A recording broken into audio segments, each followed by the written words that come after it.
Ito ay mga dambuhalang humpback whale na nakuna ng video habang nagmemeryenda ng maliliit na isda sa Monterey Bay, California. At ang libu-libong maliliit na isdang ito na paboritong snack ng humpback whale ay tinatawag nilang anchovy.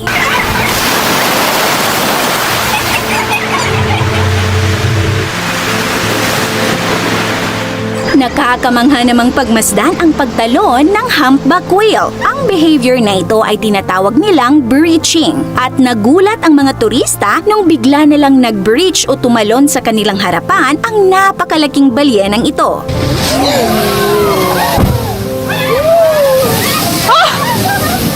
Turistang ito naman ay aliw na aliw habang hinahawakan at hinahalikan ang maamong balyena. Dito naman makikita natin kung gaano kalaki kumpara sa tao. Merong more than 80 different species ng balyena sa mundo at sila ay nabibilang sa pamilya ng cetaceans, kung saan nabibilang rin ang mga dolphins, porpoises at ang sikat na killer whale. At ang super cute na beluga whale. Mama. Ang dalawang ito naman ay mag-inang blue whales. At makikita natin sa mga videong ito kung gaano ito kalaki in reference to the boat na katabi nito.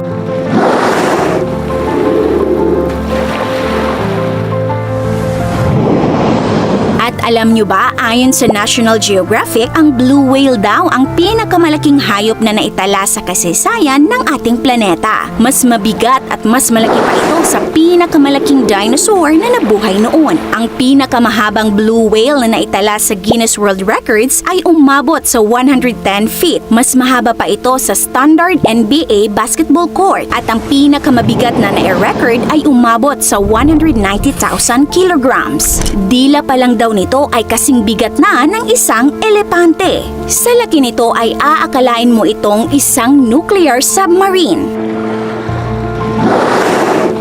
Ngunit alam nyo ba, ang dumi ng mga balyena, ito daw ang magliligtas sa mundo laban sa global warming at climate change. Paano? Well, ganito kasi, ang dumi ng mga balyena ay naglalaman ng maraming nutrients at isa na dito ang mineral na iron. At ang iron ay isa sa mga essential na pagkain ng microscopic algae na phytoplankton. Ang mga phytoplankton ay para ding mga puno. Nag-a-absorb sila ng maraming dissolved carbon dioxide at nagre-release din sila ng oxygen. In fact, ayon sa National Geographic, 50% ng oxygen na napuproduce sa ating planeta ay galing sa dagat.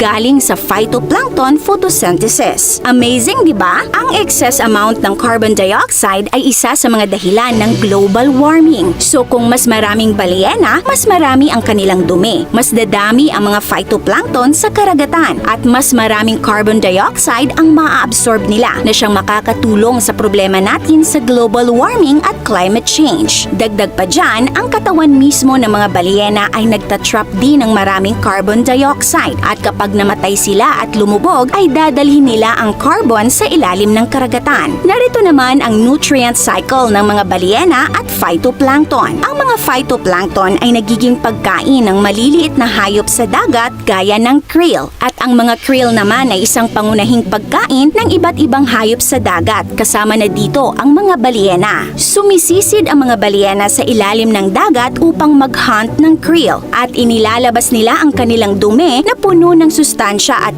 iron sa ibabaw na siya namang nagiging pagkain ng mga phytoplankton. At paulit-ulit lang ang cycle na ito. Basically, ang dumi ng mga balyena ay parang natural fertilizer na nagpapaganda ng ecosystem ng dagat. Ngunit sa kabila ng lahat ng kontribusyong ito sa ating kalikasan, nanganganib ang kanilang populasyon. Noong 18th hanggang 20th century ay nauso ang commercial whaling sa Amerika at ibang parte ng mundo, kung saan milyon-milyong mga balyena ang pinatay ng mga tao para sa karne nito at langis na ginamit sa mga ilaw at lubrication. May mga hakbang naman na ginagawa upang iligtas sila, tulad ng pagban sa karamihan sa mga commercial whaling noong 1986 at pagdevelop nag-develop ng ropeless fishing gear upang maiwasan ang mga aksidente. Pero malaking pagbabago pa rin ang kinakailangan upang tuluyang maprotektahan ang ating mga gentle giants. Sa kasalukuyan, ang mga banta sa kanilang buhay ay ang mga aksidente sa dagat tulad ng collisions, ingay mula sa mga barko at pollution. At marami din ang nai-entangle sa mga net na nagre-resulta ng pagkamatay. Although ang populasyon ng ibang whale species gaya ng blue whale ay unti-unting nakaka-recover, ngunit meron namang iba na nanganganib na maging extinct.